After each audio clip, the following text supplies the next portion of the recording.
Hello and welcome to Game Talk Radio. I'm your host, Andrew Crawford, and for today's episode, I felt like discussing Kaya, Dark Lineage. It's a PlayStation 2 exclusive by Eden Games and Atari that came out in November of 2003 in North America. Full disclosure, I was nearing the midpoint of my senior year of high school in 2004 when I decided to buy this game for $13 at an EB Games store.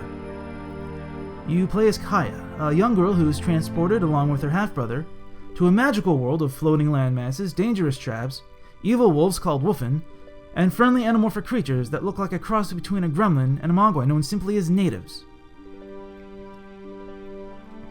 Kaya Dark Lineage helped represent the era of cartoonishly pleasant-looking video games, the big ones being Jak and Daxter, Sly Cooper, and Ratchet and Clank. Though dated and muddy-looking for today's LED screens, back then on the proper CRT television, Kaya looked on par with those big three.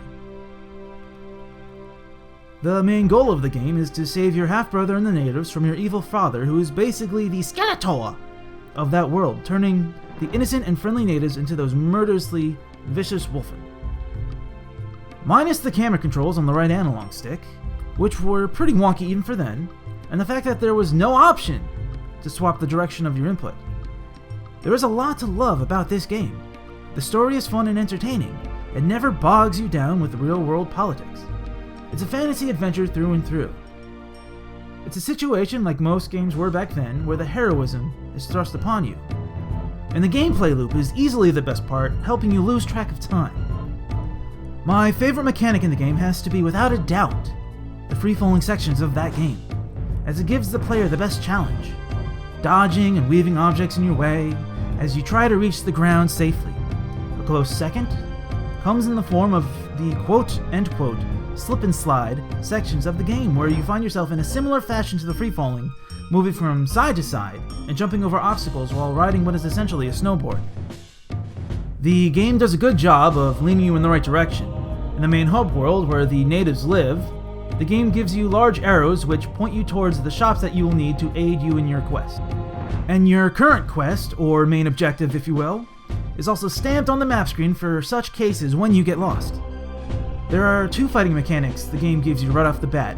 A boomerang, used for destroying small creatures and cutting ropes, that Kaya also uses as a scrunchie, and a collection of bracelets that, over time, enhance Kaya's fighting ability to better deal damage to the wolfen.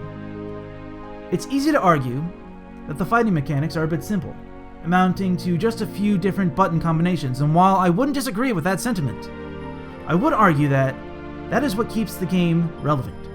Those two movesets are finely tuned and allow you to handle multiple enemies on screen with very little issue.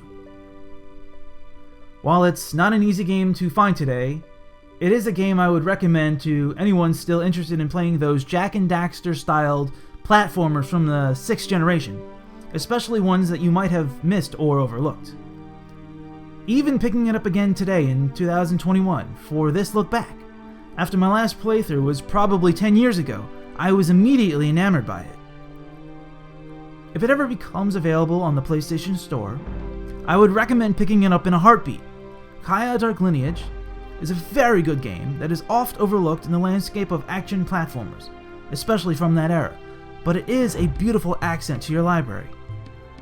Well, I don't want to hold you up any longer. I'm sure I've taken up enough of your time, but I do hope you all enjoyed my trip down memory lane. Until next time, this is Andrew Crawford on Game Talk Radio, signing off.